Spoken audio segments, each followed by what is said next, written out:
Hello and welcome to this episode of The Unnoticed Entrepreneur with me, Jim James, and Mac Attram, who's joining us from West London today. Mac, welcome to the show. Hey, Jim, thank you very much for inviting me on here. It's a pleasure to be on your show. All right, it's a pleasure to have you on the show because we're going to talk about how you've helped companies to create partnerships to the value of over $25 million in the last couple of years. Partnerships and ventures are a key way that entrepreneurs can build a business. Now, tell us, Mac, in your experience, how can an entrepreneur use partnerships and joint ventures to get noticed? That's a great question there, Jim. Many years ago, I didn't really understand the power of joint ventures and collaborations and partnerships until there was a situation where someone in my networking organization said, "Hey, Mac, I've got these clients. They need help. Can you help them out?" And I thought, you're giving me all these clients. I'm not marketing. I'm not paid for any Google ads. I'm not paid for any social media. That's fantastic. And so I started learning about partnerships, and in the last 8 years alone, personally, and with my joint venture partners, generated over $25 million. Now, how can people do it? First of all, you need to understand when it comes to joint ventures, you have to have the mindset that it's got to be a win-win process. If it's not a win for you and it's not a win for them, then there is no point, because at some point there will be some element of resentment. And so the way to look at partnerships and collaborations, what I would say is this: some people, they want to understand what the definition is. And the definition that I say is a joint venture is a win-win strategic partnership between two or more people or companies who agree to leverage each other's resources in order to make more money or save money. And for me, it's the fastest, most lucrative, least competitive form of marketing that I've found. Yeah, it's a really great way of explaining that. And that actually, rather than just marketing yourself in general, if you market yourself to some strategic partners, you can get access to their customer base, to their resources. Now, Mac, I know you've written books on the subject, so can you just take us through, do you have a methodology that you can share with me and my fellow unnoticed entrepreneurs on how you can make a successful joint venture work? Sure, yeah. When we're teaching our clients on how to really make joint ventures work, there's something we call the $1 million joint venture process. And quickly, I can go through that with you, Jim, if you like. It's 6 steps. So the first step, very quickly, is learning to identify who your ideal joint venture partner is or could be. So it might seem easy and you think, well, which company? But the way to look at it, especially if you understand that you can use joint ventures for different things, either to make more money, to save money, or use other people's resources, leverage other people's resources. Let's take one element. One element for most small businesses would be, I want to use joint ventures to grow my sales, to attract more clients. Okay, so let's start with that notion. And that notion says, okay, now I've got to identify who that potential joint venture partner is. And the easiest way to do that is ask yourself, who are my ideal clients? Who already has my ideal clients? That is in front of my ideal clients, and I'm speaking to them, they want to hear more from me. So number one, identify your ideal joint venture partners. Number two is, now you identify who they are and make a list of 10, 20 different potential joint venture partners, companies that you want to collaborate with. Number two, once you've made that list, is to contact them. So you've got to know how to contact them, whether you're going to contact them on phone, whether you're going to go to their office, whether you're going to go to the same networking organization they belong to. You've got to have a way. So I've got this in our training program, but very quickly I'm going through it. Once you've contacted them, now all you are going to do is not to sell them anything, but to build rapport with them. So in this case, if I feel James is the right joint venture partner for me, and now I'm in conversation with Jim, I want to really build rapport. I want to understand who Jim is, his business, what a business does. I've already done my own original research, my initial research. But now I want to get a bit deeper in terms of, is there an opportunity here? What are the challenges they have? What is Jim trying to do? How can I support Jim in that? And you've got to have that win-win mentality. Number three, once you build that rapport, understand to create a compelling joint venture proposal. You've got to create a proposal. And I say, you put it in writing. And then number 4 is to present that proposal to Jim. In other words, having a follow-up call or a follow-up meetup to say, hey, Jim, remember the last time we talked? And I mentioned something about how we could work and collaborate together. Jim's going to say yes. Well, I've gone away and I've created this thing. And I think here's a possibility for you to make more money or save more money. And this is how we can work together. You've got to know how to present that very succinctly so that person understands it and they want to work with you. Number 5 is to close the deal. With Jim is an agreement. It's a sales process. You're going to close the deal. In other words, put things in writing, get it signed, and so that everyone understands how the joint venture is going to work and how both parties are going to win. And number 6 is the most interesting, because if it works once, number 6 is just now maximize what you've already done. How can you do it again and again and again and again? So for a lot of my joint venture partners, every single year, we may do 2 or 3 joint venture collaboration thing, and we both win because that relationship has already been built. I hope that made sense, Jim. Yeah, absolutely. So, Mac, I love that you've got 6 stages. In there are a number of opportunities to communicate with the potential partner. Any guidance on things like formats of materials, or are you using particular language, for example? Because the language of communication around joint ventures is also very sensitive, isn't it? Because for a start, you have to overcome maybe some distrust or some inertia between the two partners. What guidance do you have on what works, Mac, from a communications perspective? Right. Very, very good. That's a great question there, Jim. And yes, initially there is distrust because they don't know you and you really don't know them apart from some initial research you've done. And so the communication has to be in a way that they need to understand that you're coming with an opportunity where they can win and you can win. So this is why I mentioned about building rapport. And in building rapport, as most entrepreneurs will know, is really about asking more questions, listening a lot more, and talking less. So it's a sales process where I'm going to ask questions, I'm going to identify opportunities, and I'm going to listen to see where that potential partner may have some challenges, how I can support them in that, what can we do together in order to create a win-win situation. So from a communication point of view, it's all about listening more, asking questions, and identifying a need. Well, it's really interesting, as you say. So it's less talking and selling and more listening and responding. And Matt, once you've done that process with the other side and you've got agreement, what's your experience in terms of communicating to partners and customers and internal staff about the joint venture? Because it creates organizational change, it creates new possibilities. So what's your experience and guidance in terms of communicating after your stage 6?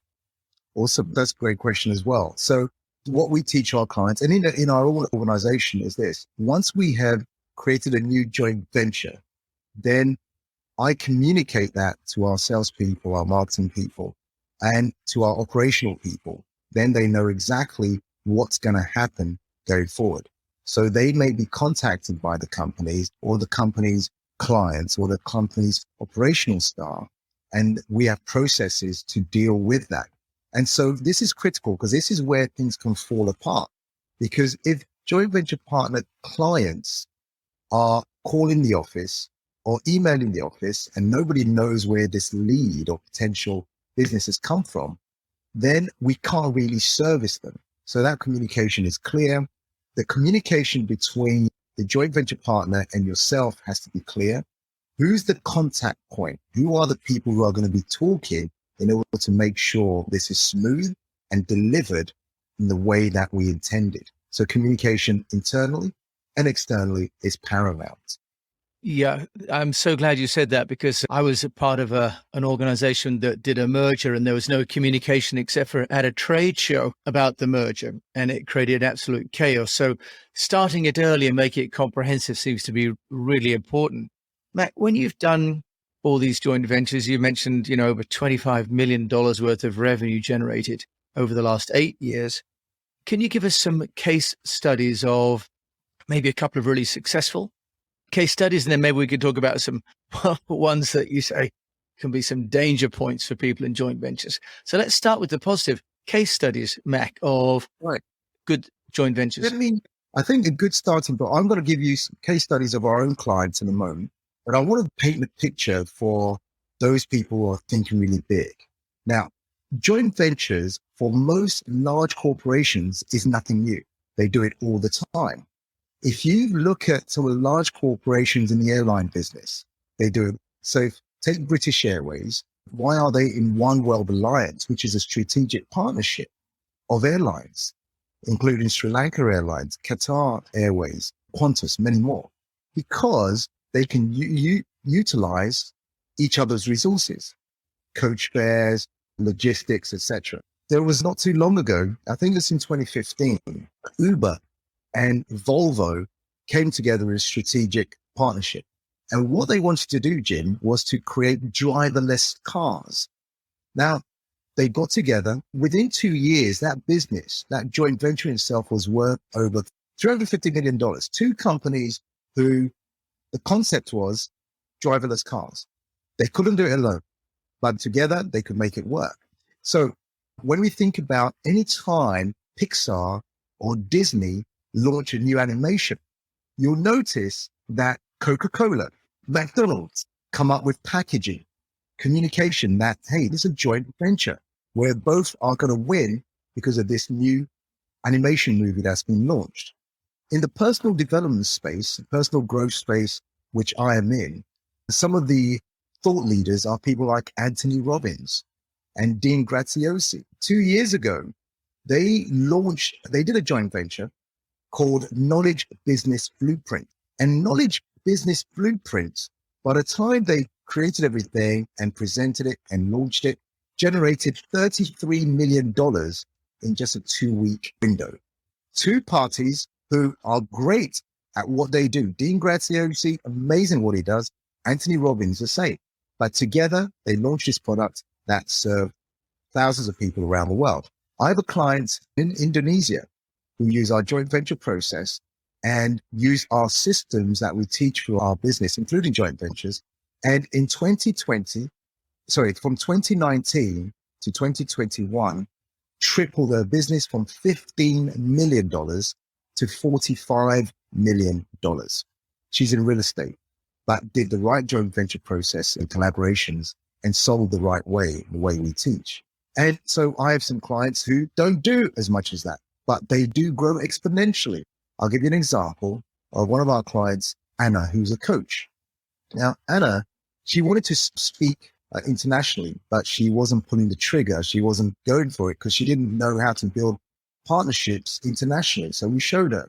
And in a 10-minute phone call using our process, was able to do a joint venture deal worth $40,000 in that agreement. Right. So yes, you can, there are traditional ways of marketing, but there's also faster, more effective ways to reach your clients and make a lot more money. So I hope this gives a flavor of an idea. It does, Max. So let's just look at that. So if you were a company and you've mentioned, for example, Volvo and Uber, what would be some of the pitfalls? Because, it sounds all great, but like marriages, many of them don't last, right? So there's the initial flush, and then the reality of living together may not be quite so fantastic. Can you give us some warning signs?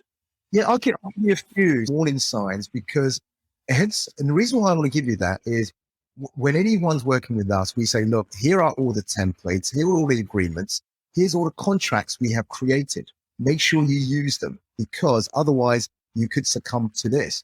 Now, one of the dangers is that, let me keep it clean, non-payments.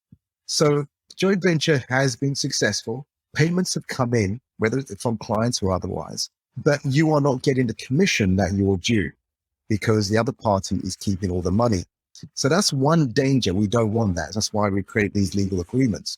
Number two could be skipping agreements. So that if you've only done a joint venture and it's only been through verbal. You've only verbally agreed. Then there is no comebacks, because then someone can say, oh no, I didn't say that, Mac. I said this. And so they skip the agreement that you created. And so now you lose out. It's not a win. It's not a win-win any longer. Number 3 is you could do a joint venture launch. And then after a period of time, there becomes 2 different agendas. You have an agenda which you set out in the beginning. Now the other party now has a totally different agenda. Maybe they've got what they wanted initially. Now they're retracting because now they can see the power of that and they've set their agenda differently. Then you lose out. The other thing we found is you could end up, unfortunately, with the wrong joint venture partner. In the sense that initially you thought it was the right joint venture partner, everything proceeded well, and realized that after a period of time, actually it's not the right joint venture partner. What they promised or what they said they have, it's not the reality. So number 4, wrong joint venture partner. And there'll be another one as well, which could be just growing apart. The 2 joint venture partners have decided that actually initially everything was good. Now they've decided to go their separate ways. And so you've got to watch out for that. So you're not tied in to something that you can't get out of. Right, Max. So, and you've got, as you say, over 20 odd years of being an entrepreneur in your own right. And creating a time limit to these relationships could be a really nice way to safeguard for both parties a responsible exit. Now, Mac, as an entrepreneur in your own right, how have you been getting your own business noticed, the Mac Attram coaching business? How have you been doing that? Right. Wait, my business, Mind Space Coaching, for the past 17 years, I've had the privilege to train and coach hundreds of thousands of people in over 50 countries. Now, when people say, have I been noticed? Yes, we do the social media. People find their social media and Google that. The biggest thing has been through joint ventures, where I've been invited to come and speak on some major platforms around the world where my ideal clients are in the business development and personal development space. I've had the absolute pleasure to speak on the same stages as Anthony Robbins, Brian Tracy, if you've ever heard of Brian Tracy, Les Brown, Robert Kiyosaki from the Rich Dad Poor Dad series. And so that's where a lot of people find me or see me. And podcasts like this and in various other places, just by speaking and adding value is where I've been noticed most. Mac, that's fantastic. You've added a lot of value today, even as you know, we try and get such a huge topic into such a short amount of time. If you want to find out more about you, Mac, where can they find you? I think the easiest way is macattram.com, macattram.com. Go there, and that's my website. You can find me there. So, yeah, I look forward to helping anyone I can. Thank you, Jim. Mac, thank you for sharing all of, what's 20 odd years worth of multi-million-dollar experience with the UnNoticed entrepreneur and myself in this podcast today. We've been listening to Mac Attram, who's based in England, in the west of London, and me, Jim James, your host on the UnNoticed Entrepreneur Show today. So thank you so much for listening. And if you like it, please do share it with a fellow entrepreneur and review it and rate it on your player. So until we meet again, I wish you all the best, and think about some partnerships, and look out Mac Attram's website to get the very latest in how you can benefit most from joint ventures and partnerships.